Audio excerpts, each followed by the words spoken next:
Something unusual happened in Awka. A video, shaky, raw, and explosive, began making the rounds on social media. In it, the Deputy Governor of Anambra State, Dr. Onyekachukwu Ibezim, was seen in a heated confrontation with men of the Nigerian Army right in the middle of a governorship election. Voices were raised, questions were asked, and somewhere in the background, someone shouted, "They are here to hijack the materials." But were they? Or was something else going on entirely? You're watching Newsroom Naija, where we go beyond the headlines. And tonight, we unpack one of the most talked about election day confrontations in recent history.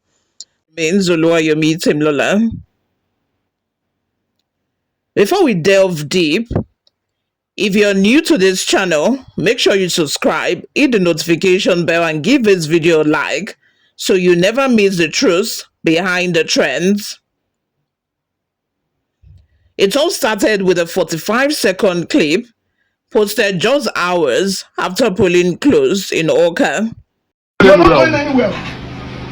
I said, who called you? I'm trying to explain to you. Oh, you explain. Who called you? I was in Awka North. We finished election, we finished everything. I was called that core members were held. Goodness me. By who? You're talking to learned people. By who? Who else that was? Hello, sir. Fine, sir. Yes, I left there, so I was talking with the EO.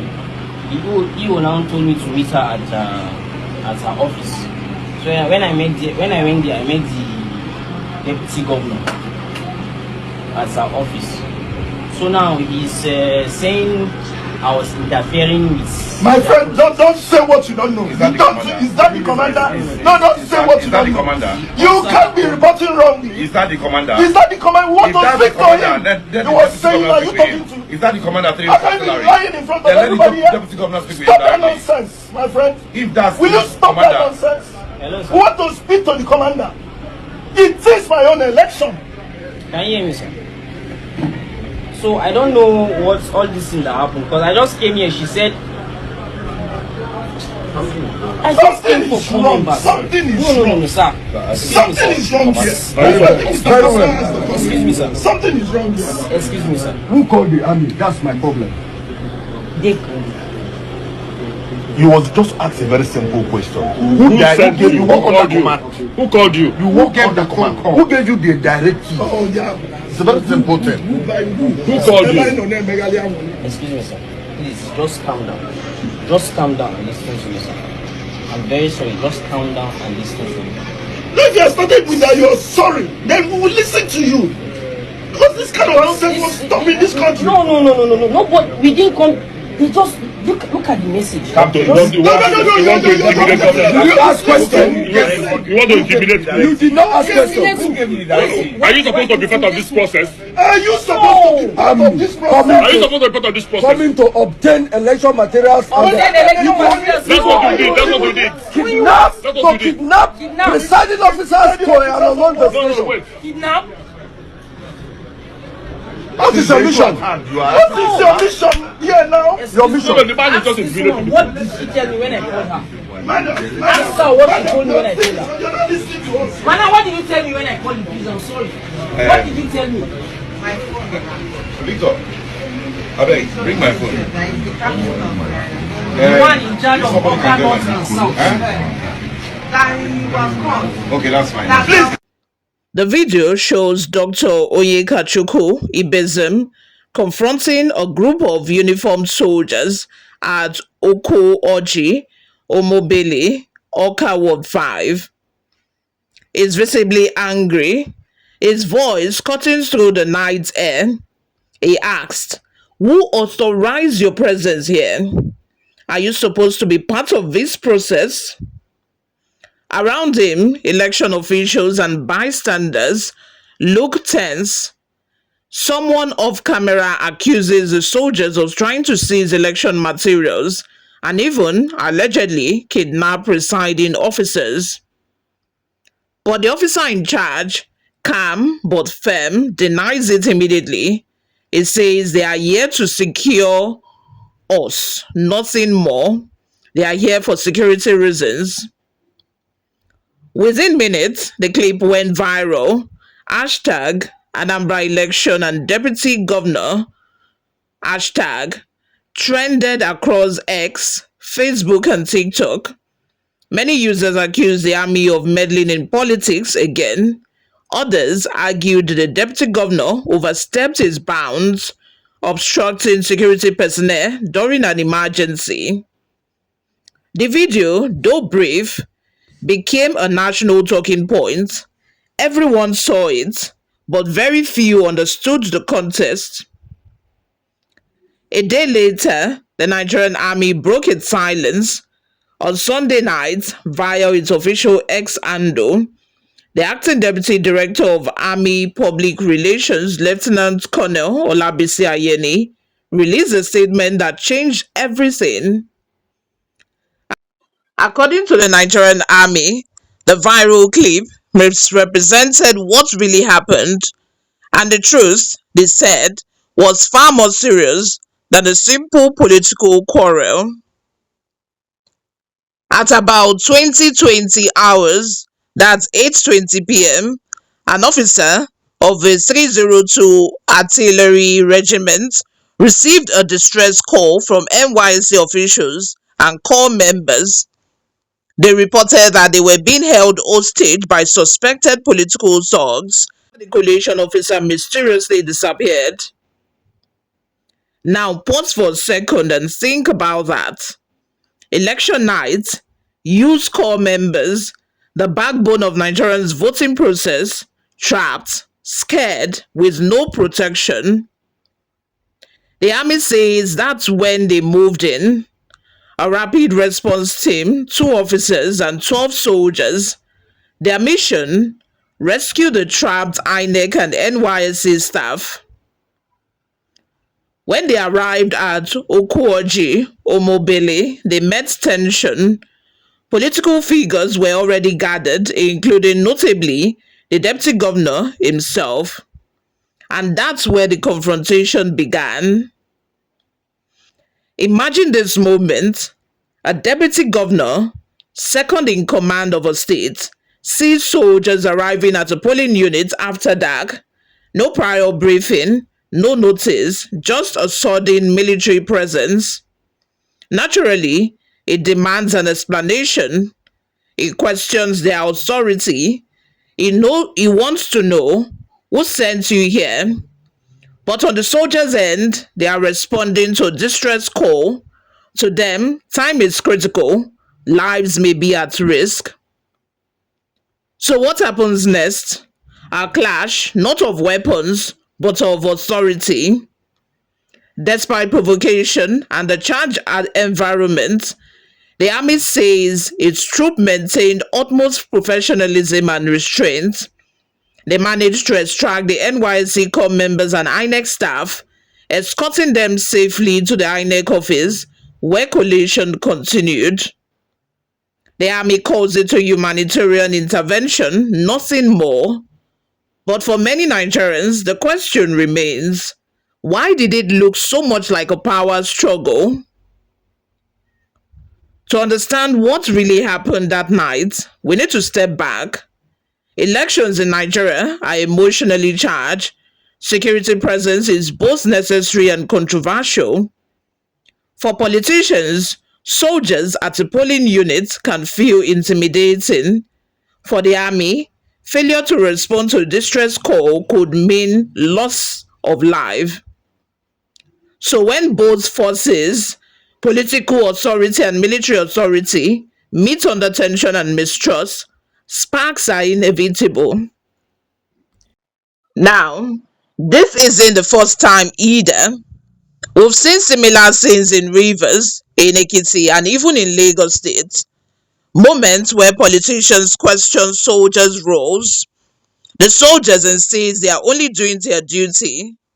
So this video, though dramatic, fits a larger pattern in Nigerians' fragile electoral security balance. The Nigerian constitution actually empowers the military to aid civil authority when called upon. That means, yes, under emergency consequences or circumstances, the army can step in to protect citizens or national assets even during elections. But the key phase here is when called upon. Who called them this time? That's the art of the matter. One detail many Nigerians missed in the army statement was this. They said the whole rescue operation began after the unexplained disappearance of a coalition officer. Now, that's huge. Who was the officer? Where did they go? And why has nobody, not even INEC, explained their disappearance publicly? It raises uncomfortable questions. Was there foul play? Or was it simply confusion? Another case of an official leaving under pressure? Until that missing link is clarified, Nigerians are left to fill the gaps with suspicion. And that's exactly how misinformation spreads. Both sides believe they are right, but truth, as always, sits quietly in the middle, waiting for someone patient enough to uncover it. After the army released its statement, the internet exploded again. Some Nigerians applauded the military's professionalism, saying they did the right thing. Others accused the army of damage control, cleaning up an embarrassing overreach. One Awka resident told Newsroom Naija, he said, and I quote, "We thank them for protecting our core members, but soldiers must not interfere with elections." Another said, the deputy governor should have been more careful. You can't confront armed men during tension. The fact is, it's a divided debate, one that cuts deep into Nigerians' trust issues with its security institutions. The army statement concluded with a firm reminder. They said, and I quote, "The Nigerian Army remains neutral, committed to protecting democratic institutions, and any contrary interpretation is baseless, misleading, and regrettable." They also hinted that they've taken note of the conduct of some political actors and will engage the Anambra state government to provide further cooperation. The subtle line, engage the state government, may be more significant than it sounds. It suggests quiet diplomacy, maybe even tension between the military command and Anambra's political leadership. And it's a reminder that beneath the uniforms and titles, Nigerians' democracy is still negotiating how power truly works between ballots, votes, and bureaucracy. You're watching Newsroom Naija. Don't forget to tap the subscribe button, turn on the notifications, because in the second half of this analysis, we'll explore what this incident reveals about the state of civil-military relations in Nigeria, how mistrust during elections fuel viral misinformation, and why the story might reshape how soldiers are deployed in future polls. To understand the Awka confrontation, you need to look beyond that single night. Nigeria's story with the military has always been complicated. For decades, the army wasn't just part of Nigerians' history, it was the government. From 1966 to 1999, the military ruled for 29 years, and even after democracy returned, that legacy didn't just vanish. Every soldier on the street still carries the memory and the mistrust of that era. So when the public sees men in uniform near ballot boxes, heart beats faster. Because deep down, we remember the days when elections were replaced with decrees. That's the ghost this viral video awakened. Now let's talk about the man at the center of it all, Dr. Onyekachukwu Ibezim, Deputy Governor of Anambra State, medical doctor by training, and a loyal deputy to Governor Charles Soludo. On election night, his reaction, questioning the soldiers, might have come from genuine concern. Imagine being responsible for the peace of your state and suddenly seeing armed men appear at a tense polling station late at night without notice. To him, that could look like interference or even an attempt to intimidate voters or manipulate results, so he acted instinctively as a political leader. But from the army's view, its presence and confrontation could have jeopardized an ongoing rescue. Two powerful institutions, same event, different perspectives, and that's where leadership meets misunderstanding. Elections are the heartbeat of democracy, but in Nigeria, there are also security operations. The stakes are high and violence is never far away. So the police, DSS, civil defense, and yes, sometimes the army all get drawn into ensuring peace. And here is the catch. Each time they show up, it sparks debate about neutrality. Can a soldier trained for combat truly stay neutral in a politically charged space? Can politicians truly resist the temptation to influence those providing security? These are the uncomfortable truths the Awka incident forces us to face. The truth is, perception shapes reality. In that short clip, the army looked confrontational, the deputy governor looked defiant, but we are not there for what happened before or after those 45 seconds. Social media thrives on outrage, not contest, and that's why misinformation spreads faster than official truth. By the time the army statements came out, millions had already formed their opinions. It's the same cycle every election.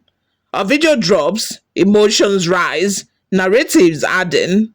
But at Newsroom Naija, we believe every viral clip deserves one thing: context. So if you're watching this and value deep analysis over quick outrage, make sure you subscribe right now, because this right here is what we do. By law, INEC doesn't control the army directly. Election security is coordinated through the Interagency Consultative Committee on Election Security, co-chaired by INEC and the police. The army only joins in a supporting role when situations escalate beyond civil control. So technically, the army's deployment that night would have been lawful if it came in response to a legitimate distress call. But the gray area remains. Who verifies that distress call? Was it really from INEC or NYSC officials, or from someone impersonating them? We may never know. That uncertainty fuels endless mistrust between politicians and soldiers on election day. This isn't theoretical. In past elections, 2019, Rivers State, soldiers were accused of opening fire near polling centers. In Kogi 2020, armed men in uniform were said to have escorted ballot boxes away. Whether those claims were ever proven didn't matter. The damage to public trust was already done. That's why even one misunderstood video, like the one from Awka, can undo years of confidence building between the military and civilians. Now, interestingly, this time, the army responded faster than usual. Within 24 hours, they had issued a detailed statement, provided a timeline, and defended their men. That shows a shift. The military now understands the power of public perception. Silence is no longer an option in the age of viral misinformation. By calling the clip a misrepresentation, they weren't just defending their men, they were defending the institution's credibility. And in fairness, the statement did something rare. It acknowledged the presence of tension, the deputy governor's roles, and the soldiers' restraint. That's not typical military language, that's strategic communication. So where does this leave the Anambra state government? So far, Governor Soludo has not issued an opinion on the matter, but sources say both the state and the 82 Division of the Nigerian Army are quietly reviewing how communication broke down that night. It's likely we'll see new protocols, perhaps joint briefings before future elections, clearer chain of command, maybe even a hotline system for verifying distress calls. I pray, I pray this happens. Because when communication fails, suspicion takes over and the democracy suffers. This story isn't just about Anambra, it's about how Nigerians' democracy continues to evolve under pressure. Every election tests our institutions, from INEC to the army, from politicians to the people, and each confrontation, each misunderstanding, either strengthens or weakens that fragile trust. The army says it remains neutral. The politicians say they support peace. The people say we just want fairness. Somewhere between those three voices lies the truth of Nigerians' democracy. The viral video from Awka may fade from our timelines, but the question it raised about power, authority, and accountability will linger much longer. Who gets to act when chaos breaks out during elections? Who ensures that protection doesn't turn into intimidation? And how can we hold all sides, soldiers, politicians, and civilians, to the same standard of responsibility? Because until we answer those, democracy will remain a negotiation, not yet a guarantee. If you've stayed with us this far, you're the kind of viewer we love here at Newsroom Nigeria. Curious, thoughtful, and unafraid to ask hard questions. So before you go, tap that subscribe button, leave a comment telling us what you think. Was the deputy governor right to challenge the soldiers, or did the army simply do its job? Your voice matters because democracy isn't just about voting, it's about understanding. I'm your host, as always, Oluwayomi Temlola, and this has been Newsroom Naija. Until next time, stay focused, stay curious, stay informed, and stay Nigerian. I will see you all in my next video. Bye for now.